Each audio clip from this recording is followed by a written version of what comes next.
Bienvenidos a Diario del Mundial Femenino, el espacio de France 24 en el que repasamos jornada a jornada toda la información de la Copa del Mundo de Australia y Nueva Zelanda. De lunes a domingo nos encontramos a las 10:15 de Bogotá, Quito y Lima para vivir juntos este fenómeno del fútbol femenino. A continuación, nuestros titulares. Rugen las leonas. 6 goles contra China dejan claro que Inglaterra aspira a grandes objetivos en este mundial. Tenemos informes sobre el grupo D en el que también clasifica Dinamarca.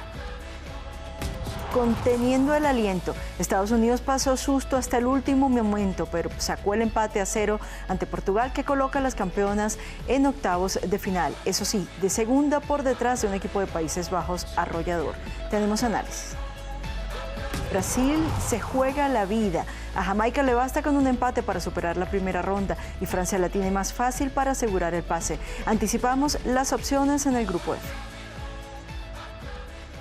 Y para comenzar saludamos a nuestras comentaristas en este mundial. Estefanía Montero, por una parte, enviada especial de France 24 en la sede. ¿Cómo está, Estefanía? Hola, Omar, un saludo muy especial para ti, para Pau, muy contenta de seguir en esta Copa Mundial Femenina, ya se nos está acercando la fase definitiva, así que bueno, muy contenta de lo que vamos a hablar, por supuesto, el día de hoy. Y para analizar y hacer balance de lo que sucede en el torneo, nos acompaña también Pablo Fresneda, periodista de RTVC Noticias, también le damos la bienvenida. Hola, Omar, un gusto saludarte, un gusto saludar a Estefa y bueno, empecemos a analizar qué pasó mucho en esta jornada. El rugido de las leonas se escuchó fuerte y claro hoy. Una Inglaterra gigante apabulló a China, la eliminó por primera vez en fase de grupos de un mundial y además pasó de primera en su llave por delante de Dinamarca, que también ganó 2-0 en su caso sobre Haití, con lo que se convierte en las rivales de las clasificadas del grupo D. Estefanía, no es que Inglaterra hasta el momento no hubiera sido convincente, ganó siempre con lo mínimo. Ahora vemos otra cara. ¿Qué cambió hoy? Yo creo que Inglaterra ha ido de menos a más. Ha sido un equipo que se ha ido construyendo sobre la base de los errores, ganando. Que eso hoy le permite estar en octavos de final, además siendo líderes de su grupo. Es muy importante esto, pero también ha aparecido una figura que no se esperaba, Lauren James. ¿Qué jugadora tiene Inglaterra y qué jugadora estamos viendo en el Mundial? 2 goles hizo el día de hoy, más el que había marcado frente a Dinamarca en el partido pasado. Se metió en la lista de las goleadoras del Mundial. Y es una Inglaterra que ha ido tomando un poco, como se ha ido aceitando un poco en lo que tiene que ver con el juego colectivo, con aprender también a leer a sus rivales. Creo yo que llegó en ese primer partido como muy crecido, muy confiado, creyéndose ese favoritismo sin haber jugado. Y de repente creo que apareció un poco de humildad en el equipo y comenzaron a jugar como equipo. Y comenzaron a juntarse en esas jugadas, comenzaron a hacer juego colectivo. Y creo que eso ha sido la clave para que hoy Inglaterra sea líder de su grupo, jugando bien, pero también yo le dejo una reserva. Yo creo que más allá de que ha ganado y que hoy goleó a China, creo que tampoco se enfrentó a una China que, si bien había clasificado en fases de grupos en las ediciones anteriores, creo que no era la mejor versión de China. Aún así, Inglaterra ya está en octavos de final, no sufrió como sufrieron otras favoritas para poder meterse, o que están sufriendo incluso en este momento, así que creo que es un punto favorable para el equipo. Destacable, impresionante, protagonista, Lauren James.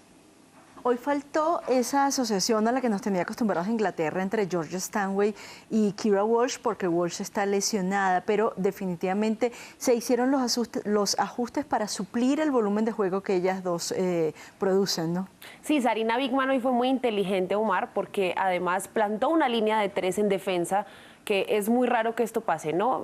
Y creo que desde el vamos fue un equipo atrevido por el planteamiento táctico. Entonces, para una línea de 3 y adelanta a Lucy Bronze a la línea del medio campo para que sea ella quien se asocie con Georgia Stanway y también con Lauren James, que si bien la hemos visto muy protagonista en la parte de adelante, pues hoy tuvo ese rol de ser el enganche del equipo. Así que la verdad, fue muy inteligente la estrategia de la técnico Sarina Wiegman, y creo que hoy sí vimos a una Inglaterra apabullante, vimos a un equipo que ya empieza a mostrar mucho más acople, que empieza a ser mucho más inteligente, porque yo siento que empezó siendo un equipo tímido y que parecía que les faltara de pronto un poco más de rodaje. Pues ese rodaje ya lo han tenido y hoy han demostrado por qué son favoritas para este Mundial Femenino. Y ya anticipando un poco lo que van a ser esos octavos de final, ¿cómo los ves, Estefanía? ¿Cómo ves ese duelo? Por una parte, Dinamarca le toca enfrentar a Australia, Inglaterra le toca chocar con Nigeria. ¿Qué podemos anticipar de esos choques?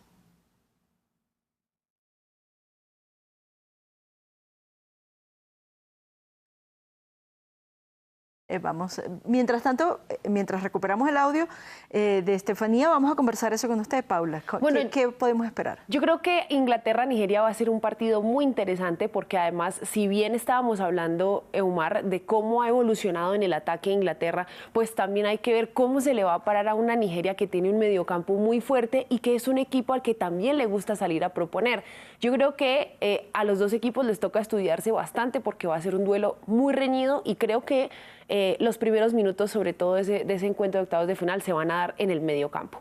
Y por el lado de Australia, creo que Australia va a tener una gran ventaja porque va a recuperar a Sam Kerr. Se supone que Sam ya puede jugar, entonces creo que ahí va a estar una de las claves del juego mental de las australianas, de las Matildas. Y Dinamarca, es que Dinamarca durante la fase de grupos quizá no fue ese equipo que esperábamos despampanante, pero a lo largo de la semana y media de esta fase de grupos, pues se acopló mucho mejor. Entonces hay que esperar a ver, pero a mí me parece que en esa llave el favoritismo sigue siendo para las locales. Esperemos que Dinamarca mejore entonces también su planteamiento pensando en enfrentar a las Matildas. Las campeonas defensoras están en segunda ronda, pero no de la forma en que se esperaba. Empataron a 0 con Portugal, que tuvo incluso la jugada de definir el partido en el minuto 90, pero Ana Capeta terminó estrellando su disparo contra el poste. Estados Unidos pasa de segundo por primera vez desde 2011 y las jugadoras intentan pasar la página lo más rápido posible. Escuchamos. Obviamente queríamos ganar, por supuesto queremos ganar todos los partidos, pero al final lo que necesitas es sacar el resultado, que es pasar a la siguiente ronda. Esta noche hay otro equipo que se va a casa y hay montones de equipos yéndose a casa y estamos felices de no ser uno de ellos. Sabemos que tenemos mucho que ajustar y ser mejores en el futuro. Habla Rapinoe de hacer cambios para no ser uno de los que se quedan por fuera. ¿Qué es lo más urgente que le toca ajustar a Estados Unidos para seguir enfrentando este Mundial? Es que creo que también pasa por un tema actitudinal. Y creo que también estamos hablando de que mucha gente habla quizá de que están pasando por una crisis. Yo creo que es más una transformación y una transición, porque hay jugadoras que son muy jóvenes, pero también están las experimentadas que quizá en esta Copa del Mundo no han mostrado su mejor cara, Omar. Entonces, realmente Estados Unidos necesita ajustar ciertas zonas del campo. Hoy, por ejemplo, se sintió la ausencia de Trinity Rodman en la delantera. No la puso el técnico para el partido de hoy. Y se notó, y de hecho cuando hacen el cambio de Rapinoe sale Sofía Smith y entra ella, y la verdad es que a Rapinoe también ya se le nota quizá un poco que está quizá desajustada a lo que es esta nueva selección de Estados Unidos.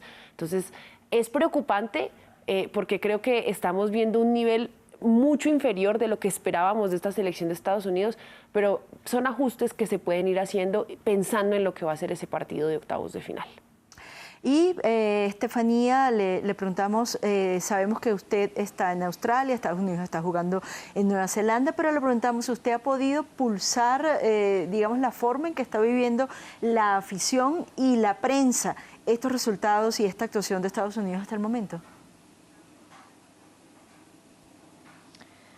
Justamente, y lo que decía Pau es muy cierto, el tema de Rapinoe en este equipo no encaja.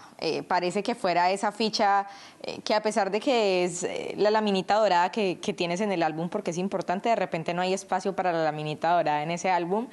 Y justamente los periodistas hablaban de eso, criticaron incluso la convocatoria de Rapinoe, porque ellos decían, había un presente de jugadoras mejores que ellas en este momento, mejores que Morgan o mejores que Rapinoe, que son esas jugadoras que todavía tiene el técnico para hacer ese relevo generacional.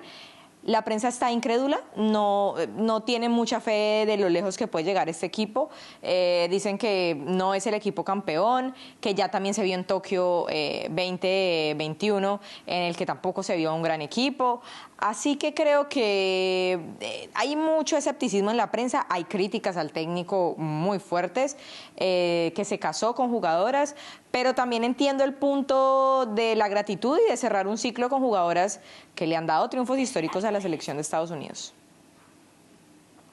¿Y cómo ve usted, Paula, esos desafíos que tiene por delante Andonovski? Eumar, hay algo que me llama mucho la atención de lo que dice Estefanía, porque sí, hay muchas críticas al técnico, y una de las que más critica es Carly Lloyd, que Carly fue una de las grandes referentes de Estados Unidos, y de hecho ella decía que a este equipo le falta no solo rodaje, sino también técnico.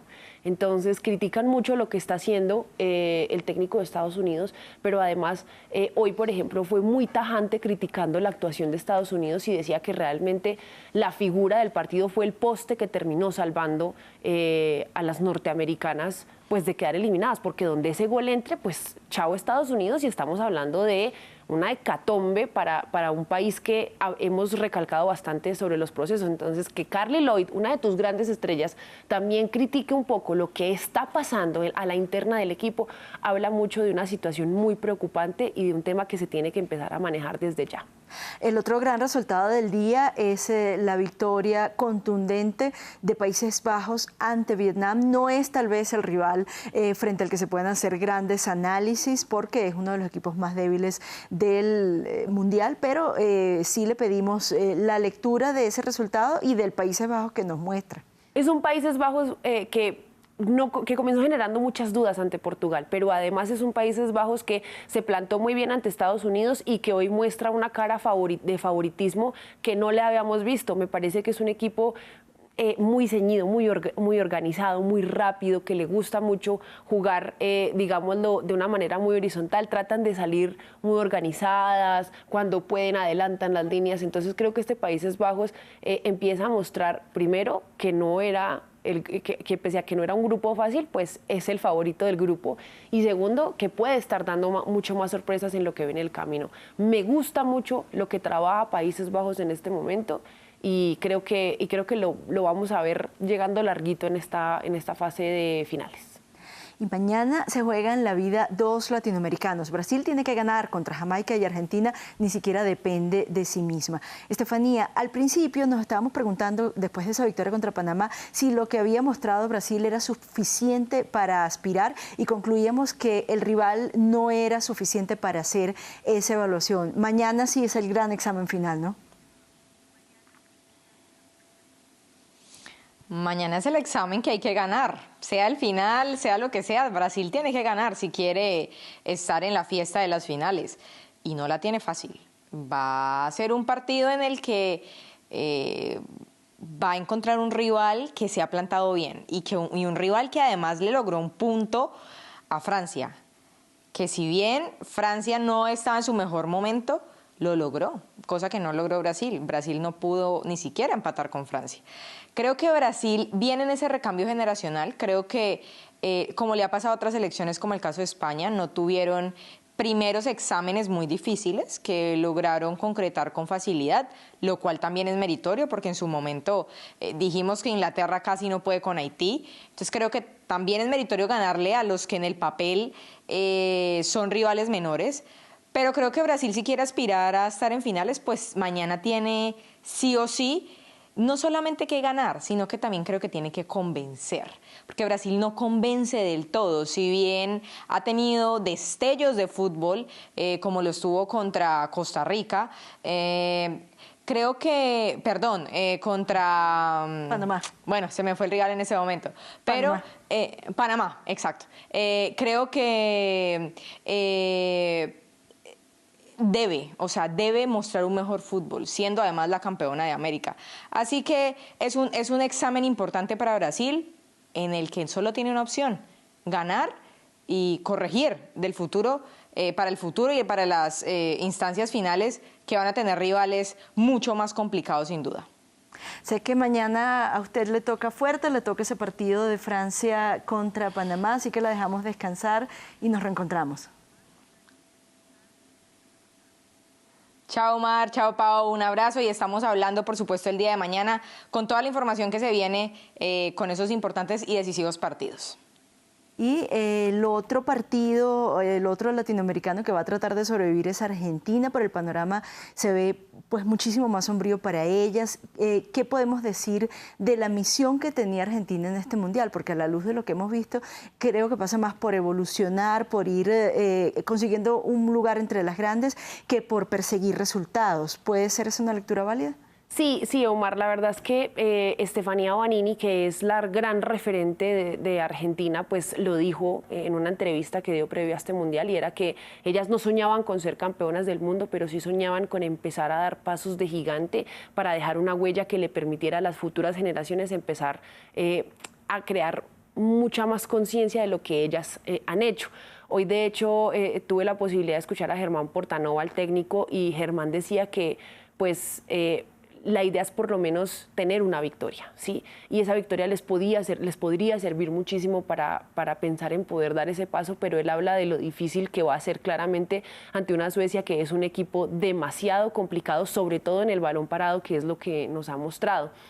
Pero esa lectura que ellos le dan me hace sentir que hoy van a salir a buscar el partido, hoy tienen muchas intenciones, pero también va a depender mucho de cómo también salga el rival. Entonces, creo que más allá de cualquier cosa hay que sentirse orgullosos porque esta selección argentina ha puesto a hablar al país de fútbol femenino y allá también son un poco escépticos con ese tema, ¿no? Entonces, creo que vale la pena decir que es un equipo que le ha puesto alma, vida y corazón y que merece un poco más de reflectores para seguir creciendo. Paula, muchísimas gracias. Nos reencontramos mañana. Nos vemos mañana, Evo, con mucha más información. Y precisamente hablábamos de ese duelo de Brasil mañana y nuestro repaso de la historia del fútbol practicado por mujeres. Les vamos a contar de una futbolista legendaria. Nadie ha asistido a tantos mundiales femeninos como Miraildes Maciel Mota, Formiga, que jugó 7. La veterana brasileña de 43 años ya se retiró de su selección, aunque sigue activa con el São Paulo. Esta es la primera Copa del Mundo en 28 años sin Formiga. Veamos qué nos espera mañana. Argentina, decíamos, juega frente a una Suecia encendida en busca del milagro. Italia y Sudáfrica van por el otro cupo del grupo G. Además del Jamaica-Brasil, en el F chocan Francia y Panamá. Y antes de irnos, los dejamos con la exhibición estelar del Museo del Fútbol en Sydney.